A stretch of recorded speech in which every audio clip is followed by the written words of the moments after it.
Hello दोस्तों, नमस्कार, पहला प्रणाम आप सभी को। तो आज का व्लॉग होगा Q&A व्लॉग।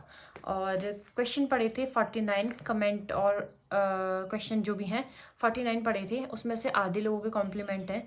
तो ये Q&A व्लॉग है, तो मैं इसमें कॉम्प्लीमेंट के रिप्लाई नहीं दूंगी। मैं इसमें सिर्फ क्वेश्चनों के रिप्लाई दूंगी और जिन जिनके मैं दे सकती हूँ मैं उन्हीं के रिप्लाई यहाँ पे करूँगी। मैंने इसमें लिख दिया है क्योंकि मेरी बेटी ने मेरा वो फ़ोन फोड़ दिया, बिल्कुल उसका जो स्क्रीन है वो फोड़ दी है, डिस्प्ले उड़ गया उसका। तो मैंने आज कॉपी में लिख रखा है, इतने क्वेश्चन है, ये हैं और ये है। तो स्टार्ट करते हैं। फर्स्ट क्वेश्चन है, नाम मैंने किसी के भी नहीं लिखे हैं इसमें, जिसने भी कमेंट करा होगा उसको पता चल ही जाएगा। तो फर्स्ट क्वेश्चन ये है कि आपकी हर महीने यूट्यूब और इंस्टा से लगभग कितनी पेमेंट आती है।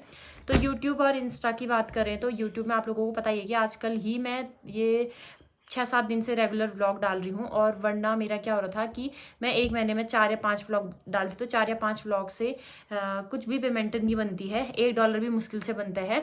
और जैसे अब लाख में, मिलियन में व्यूज़ आए तो तब बात अलग होती है।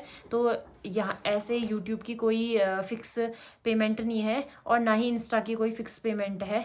यूट्यूब में जो पेमेंट होती है, अगर हम रेगुलर व्लॉग डाल रहे हैं और उसमें लगभग हर व्लॉग में रोज़ के जो हम डेली व्लॉग डाले हैं उसमें अगर हमारे 9,000 व्यूज़ तक आते हैं तो हमको समझो कि हर महीने पेमेंट मिल जाएगी। और अगर इतने व्यूज़ नहीं आते हैं तो हर महीने पेमेंट नहीं आएगी। इसके हिसाब से आप अंदाज़ा लगा सकते हो। और इंस्टा में सिर्फ प्रमोशन का होता है, अगर प्रमोशन मिली तो रुपए मिलते हैं, प्रमोशन नहीं मिले तो रुपए नहीं मिलते हैं। कोई भी फिक्स नहीं है पेमेंट सोशल मीडिया की जो भी होती है। और सेकंड क्वेश्चन है, आप मायके क्यों नहीं जाती हो। तो मायके मैं इसलिए नहीं जाती हूँ क्योंकि मेरे मायके में ना ताला लगा हुआ है। आप लोगों को पता है, जो मुझे अच्छे से जानते हैं, कि मेरी मम्मी की तबीयत ख़राब है और मेरी मम्मी मेरे पापा के साथ दिल्ली में रहती है। मेरी दादी है मेरी बुआ के घर में, तो मेरे मायके में कोई भी नहीं है। तो मैं वहाँ जाऊँगी तो मैं किसके घर में जाऊँगी, है ना। और जो मेरे सगे ताऊ लोग हैं वो हल्द्वानी ही रहते हैं।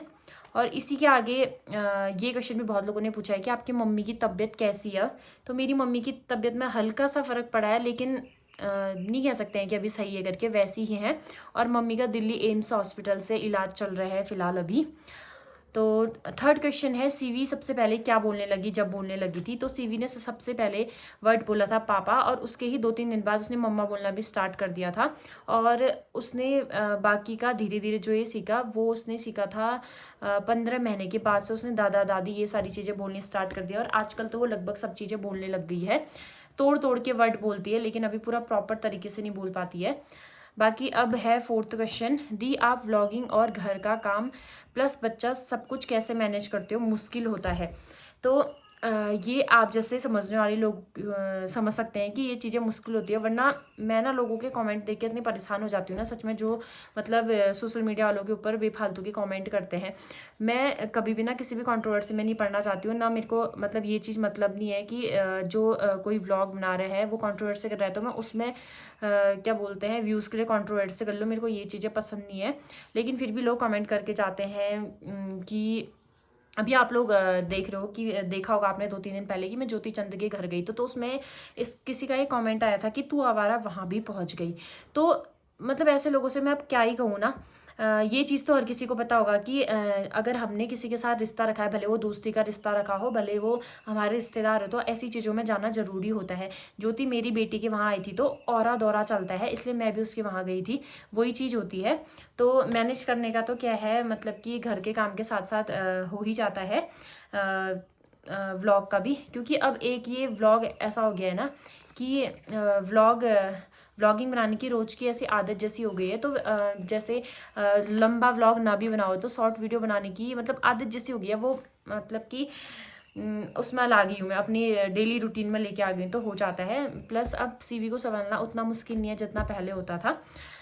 और अब अगला क्वेश्चन है छठा कि आपके हस्बैंड की एज, आपकी एज, आपकी बेटी की एज। तो ये क्वेश्चन बहुत लोगों ने पढ़ा था, तो मैंने उन सारे क्वेश्चनों का एक क्वेश्चन बना रखा है।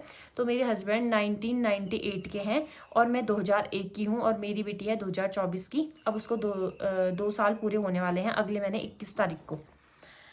बाकी 7वां क्वेश्चन है, व्लॉग में म्यूज़िक यूज़ करने पर कॉपीराइट आता है, क्यों आता है, किसी का क्वेश्चन है। और मेरी वाइफ इसमें वो करती हैं, म्यूज़िक ऐड करती हैं, तो उनका कॉपीराइट आता है। तो कॉपीराइट में होता क्या है ना, कॉपीराइट से वैसे दिक्कत तो कुछ नहीं है, लेकिन जो वीडियो आप डाल रहे हो उसके व्यूज़ का जितना भी डॉलर बनता है वो आपके अकाउंट में नहीं आएगा, वो जाएगा जो जिसका वो गाना है, जिसने वो गाया है, जिसने वो गाना बनाया है उसके उसमें जाएगा। तो अगर आपको व्लॉग में कोई भी म्यूज़िक लगाना है तो नॉन कॉपीराइट लगाना पड़ेगा, और आप 15 सेकंड का लगा सकते हो। कोई भी म्यूज़िक होगा, आप हिंदी हो चाहे पहाड़ी हो, आप 15 सेकंड का लगा सकते हो। 15 सेकंड में नहीं जाता है कॉपीराइट। और अब है अगला क्वेश्चन, सेकंड बेबी प्लान कब कर रहे हो? ये बहुत लोगों ने पूछा मुझे, सेकंड बेबी कब प्लान कर रहे हो? तो अभी मेरी बेटी बहुत छोटी है, सिर्फ 2 साल की है। एक बच्चे को संभालना ही कितना मुश्किल होता है, तो ये मतलब कि उसको अभी अकल थोड़ी ना आ रखी है। अब सेकंड बेबी जब भी होगा आप लोगों को व्लॉग के थ्रू पता चल जाएगा। अभी ऐसा कुछ भी नहीं है, वो अभी बहुत छोटी है, वो मेरे बिना रात को एक पल भी नहीं रह पाती है, तो फिर मैं ऐसा कुछ सोच भी नहीं सकती हूँ अभी। अगला क्वेश्चन है 10वां कि आपकी बेटी का नाम आपने आंगनबाड़ी में लिखाया है, आंगनबाड़ी से उसको क्या क्या बेनिफिट मिलता है? तो आंगनबाड़ी से मैंने सुना है, मैंने देखा भी नहीं है, क्योंकि जिस टाइम पे सीवी होने वाली थी तो उस टाइम पे भी मेरा जो इलाज है वो आर्मी हॉस्पिटल एमएस से चल रहा था। तो मैंने वहाँ से कुछ भी ऐसा, मेरे को उस टाइम पे भी कुछ ऐसे बेनिफिट नहीं मिला, मैंने वहाँ पे कुछ नाम नहीं लिखाया था। और हमारे यहाँ से आंगनबाड़ी ना बहुत ज़्यादा दूर है, तो हमने सीवी का आंगनबाड़ी में भी नाम नहीं लिखा रखा है, तो हमें कुछ भी नहीं मिलता है वहाँ से, बेनिफिट नहीं मिलता है। जब नाम ही नहीं लिखा है तो फिर क्या ही मिल जाएगा ना। अगला क्वेश्चन है, कल्पना आपकी सगी ननद है, आपके हस्बैंड कितने भाई बहन हैं? तो कल्पना मेरी चचेरी ननद है, सगी चचेरी ननद, मेरे हस्बैंड के जो सगे ताऊ हैं उनकी बेटी है कल्पना। और मेरे हस्बैंड लोग 2 भाई हैं, एक मेरे हस्बैंड हो गए, दूसरे मेरे देवर हैं। अगला क्वेश्चन है कि गोल्ड की पौंजी आपने आने में ली या तोले में ली, और कितने आने की बनी? ऐसा है, तो हमने 1 तोले की पौंजी ली, जो कि बनी उस दिन सोना हो रहा था 1,80,000 तोला, तो हमने 1 तोला लिया, तो 1,80,000 वो हो गया, और 18,000 उसकी बनवाई थी, तो 1,98,000 का हमारा बना वो। और आने में भी बन जा रही है, जैसे 5 आने की, 4 आने की भी बन जा रही है। 4 आने का रेट तो पूछा नहीं मैंने, लेकिन 5 आने की जो पहुंची है उस दिन के रेट के हिसाब से 67,000 की बन रही थी, बनवाई सहित पूरा। और अब है अगला क्वेश्चन, एनसीसी सी सर्टिफिकेट होने के बाद भी एसएससी की तैयारी क्यों नहीं की आपने? आपका तो बॉर्डर एरिया है, कट ऑफ भी कम जाती है। कट ऑफ तो कम नहीं जाती है हमारी बॉर्डर एरिया होने पे। हाँ, एनसीसी सी सर्टिफिकेट का फ़ायदा होता मुझे, अगर मैं जैसे पेपर दे रही हूँ और मैं जैसे होता है ना कि मेरिट बनती है, मेरिट बनते टाइम जैसे मैं सी सर्टिफिकेट वाली हूँ और दूसरा बंदा सी सर्टिफिकेट वाला नहीं है, तो उसके और मेरे जैसे बराबर नंबर आ रखे हैं, तो मेरा नंबर पहले आएगा, ऐसा होता है। और एसएससी का पेपर मैंने 2 बार दिया था, तो इसमें मेरी ही कहीं ना कहीं कमी है, मैंने अच्छे से उसकी तैयारी नहीं की, इसलिए मैं निकली नहीं। पेपर मैंने दिया था, 2 बार दिया था, लेकिन मैं दोनों बार नहीं निकली। और पुलिस का भी भरा था मैंने, पुलिस का मेरा फिज़िकल निकल गया था, रिटर्न नहीं निकला, क्योंकि उसके लिए भी मैंने अच्छे से मेहनत नहीं करी थी, तो तभी मैंने निकली। और अगला क्वेश्चन है, 14वां क्वेश्चन ये है कि ससुराल का गांव आपका कहाँ है? तो मेरे ससुराल का गांव है झूलाघाट रोड में, और वहाँ का नाम है बिस्कोली। अगला क्वेश्चन है अब अच्छा मैं तो यहाँ पर डाल दूँ।